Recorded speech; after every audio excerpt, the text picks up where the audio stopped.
नमस्कार शुभ सकाळ समस्त को। तो आज आम गीता ज्ञान आरंभ करवा। तो गीता ज्ञान द्वितीय अध्याय मो पाखे अच्छी आज 24 नंबर श्लोक। आज मु आपण सामने 24 नंबर श्लोक पढ़ी। तो काली आम पढ़ी आत्मा आत्मा को अग्नि जड़े पारुनी, आउ वायु मध्य भिजई पारुनी, सॉरी वायु मध्य सुखई पारुनी, आउ जल मध्य भिजई पारुनी, आउ पृथ्वी मध्य आत्मा को नष्ट करि पारुनी। आमे काली आत्मा विषय पढ़ी। तो आत्मा होची अमर, आत्मा होची सत्य, आत्मा होची अजर। तो ता पूर्व मु आरंभ करिया पूर्व गोटे कथा कहूची। आज होची भगवान श्रीराम नवमी। आज भगवान श्रीरामचंद्र धरापृष्ठ अवतार ग्रहण करथिले। आउ आज बहुत बड़ उत्सव होची अयोध्या रे। आपण माने जबे भी अयोध्या जीवे देखिबे श्रीराम नवमी रे अयोध्या पूरा सुंदर नारीटे परी सजे होची। एते सुंदर सजा होची अयोध्या, देखिले मन पुरी जीव। तो वर्तमान आमे गीता ज्ञान आरंभ करिवा। गुरु ब्रह्मा गुरु विष्णु गुरुदेव महेश्वर गुरु साक्षात् परम ब्रह्म तस्मै श्री गुरवे नमः। ओम गुरुदेवाय नमः।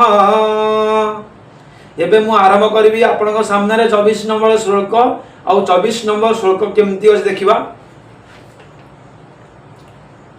अच्छेद्यो यम दाह्यो यम क्लेद्यो यशोस्य एव चः नित्य सर्वगत स्थाणुरचलयं सनातनः।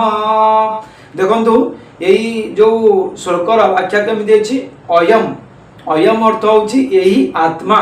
मन रखंतु मु गोटी गोटी शब्दर मीनिंग आपन को कहूछि। अयम अयम अर्थ होछि एही आत्मा। अच्छेद्य अच्छेद्य होछि छेद योग्य नुहे। एही आत्मा छेद योग्य नुहे। अयम पुणी एही आत्मा। अदाह्य अदाह्य मतलब दाह योग्य नुहे। अक्लेद्य मतलब क्लेद योग्य नुहे। च होछि एवं एव होछि निसंदेह। असस्य असस्य होछि शोषण योग्य नुहे। तापर अयम अयम होछि एही आत्मा। पुणी नित्य होछि नित्य सर्वगतः अर्थात सर्वव्यापी। तापर अचल अचल अर्थ होछि अचल। स्थाणु होछि स्थिर। सनातन होछि सनातन। एठी कोन कहले ना एही आत्मा अच्छेद्य। एही आत्मा को केबे छेद करा जाई पारिबो नाही। आउ एही आत्मा होछि अक्लेद्य, केबे क्लेद करा जाई पारिबो नाही। निसंदेह अशोष्य तथा एहा होछि नित्य सर्वगत स्थिर अटल और सनातन। देखंतु आत्मा होछि सनातन। आमे एठी पढ़िबा सनातन अर्थ कौन ना आमे होउछनी सनातनी धर्मी। समस्त मन रखंतु आमर धर्म कौन जे पचार दब आमे कहउछनी हिंदू बा सनातनी। आमको यदि किए पचारिबो तो सनातन तुमे सिना कहूछ, तो सनातन धर्मर अर्थ कौन ना सनातनर अर्थ होउछि पुरातन। सनातनर अर्थ होउछि जहार आदि नाही कि अंत नाही, से होउछि सनातन। आमर जो धर्म आम धर्म ना आदि अच्छी ना अंत अच्छी, कौटू आरंभ कौटी शेष कई करि परिबेनी। तो तेणु करिकि आम धर्म होउछि महान। आम धर्म को आम पूजा करिबा, आम सनातन धर्म को आम सम्मान करिबा हमर भाई माने। तो एही जो श्लोक अछि यार केमति व्याख्या कराइछि देखंतु ना पूर्व श्लोक रे कहि दिया जाइथिबा जे सा शस्त्रादि द्वारा आत्मा नष्ट होई पारिबो नाही। पुणी यही श्लोक रे ताहाकु द्वितीय थर अच्छेद्य अदाह्य अक्लेद्य एवं अशोष्य कहिबार अभिप्राय कौन। एटी गीता रे कुआ जाउची पूर्व श्लोक रे तो आत्मा विषय कुआ गला कि आत्मा को केही मारी पारिबे नाही। पुणी एठी काहे कि कुआ गला आउ थरे अक्लेद्य अक्लेद्य अदाह्य अदाह्य मतलब केही दाह करि परिबे नाही। काहे कुआ गला ना उत्तर कौन आसला ना यहाँ द्वारा भगवान आत्म तत्व को शस्त्र आदि द्वारा नाश होई न पारिवार कारण प्रतिपादन करूछंती। अभिप्राय है कि जे आत्मा कटिवा योग्य जलिवा योग्य क्लेदन योग्य बा सुखिवा योग्य वस्तु नुहे। ता अखंड अव्यक्त एक रस एवं निर्विकार तेणु ताहाकु नाश करिवार कौनसी प्रश्न ही नहीं।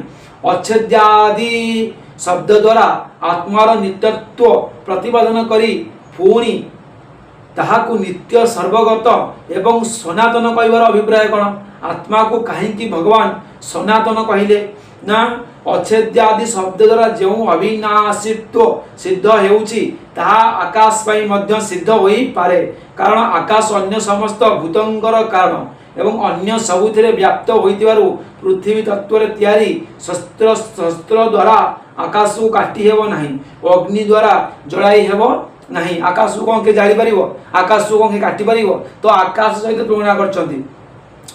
जल द्वारा भिजाई हेबो नाही एवं वायु द्वारा सुखाई हेबो नाही। आत्मार अविनाशित्व एहा ठारू अत्यंत भिन्न। एही कथा सिद्ध करिवा निमित्त ताहाकु नित्य सर्वगत एवं सनातन कहा जायछि। अभिप्राय एही कि जे आकाश नित्य नुहे, महाप्रलय रे ताहा नाश पाई जाए किंतु आत्मार केबे नाश हुए नाही। देखंतु महाप्रलय हेले आकाश भी नष्ट हो जाय पारे किंतु आत्मा भी नष्ट हो पारिबो नाही। आत्मा केबे नष्ट हुए नाही। तेणु ताहा नित्य, आकाश सर्वव्यापी नुहे, ताहा केवल निजर कार्य मात्र व्याप्त किंतु आत्मा सर्वव्यापी। आकाश सनातन नित्य अनादि नुहे किंतु आत्मा सनातन वा अनादि। एहीपरि भावरे उपरोक्त शब्द गुड़ी द्वारा आकाश ठारू आत्मार संपूर्ण भिन्नता देखा जायछि। माने आत्मा ठारू भी आकाश ठारू भी आत्मा होउछि बहुत बड़, बहुत विशाल। चिंता करंतु तो आमे साधारण लोक आत्मा विषय बुझी पारु नांती, आत्मा कौन आमे जानी पारु नांती। तेणु करके आमे भ्रमरे रहउछंती। जो माने गीता पढ़िबे, जो माने गीता विषय टिए जानिबे, से माने आत्मा को भलो भाबे जानि पारिबे। आउ आमर कर्तव्य होउछि आमे आत्मा को भलो भाबे जानिबा, आत्मा को भलो भाबे चिन्हिबा। पुणी प्रश्न आसिला कौन ना आत्मा को स्थाणु और अचल कहबार तात्पर्य कौन? आत्मा को स्थाणु और अचल कहीं कहगला देखंतु ना या द्वारा आत्मा चलवा और हलिबा क्रिया दुईटीर अभाव देखा दिया जायछि। माने आत्मा ना चलिबो ना हलिबो, तापर कौन आत्मा देले कौन हबो ना गोटिए स्थान रे रही कंपिबार नाम हलिबा एवं अन्य स्थान रो अन्य स्थान को जीवार नाम चलिबा। यही दुईटी क्रिया आत्मा रे नाही। ना आत्मा हलिबो ना आत्मा चलिबो। ताहाले आत्मा चले नाही कि हले नाही, कारण ताहा सर्वव्यापी। एपरि कौनसी गोटिए भी स्थान नाही जोठरे कि आत्मा नाही। देखो सुंदर कथा कहला, आत्मा केबे गोटिए जगारु अन्य जगह को जाए नाही कि आत्मा केबे कंपन हुए नाही, आत्मा केबे हले नाही। आत्मा निश्चल, आत्मा होउछि स्थिर। आउ आत्मा कहीं तो स्थिर कहला, कहीं निश्चल कहला ना आत्मा तो सर्वव्यापी। तो से केमी चलिबो, कोउठी हलिबो? माने जुआड़े जोउठी प्रत्येक जगह रे आत्मा ही अछि। तो आत्मा होउछि सर्वव्यापी।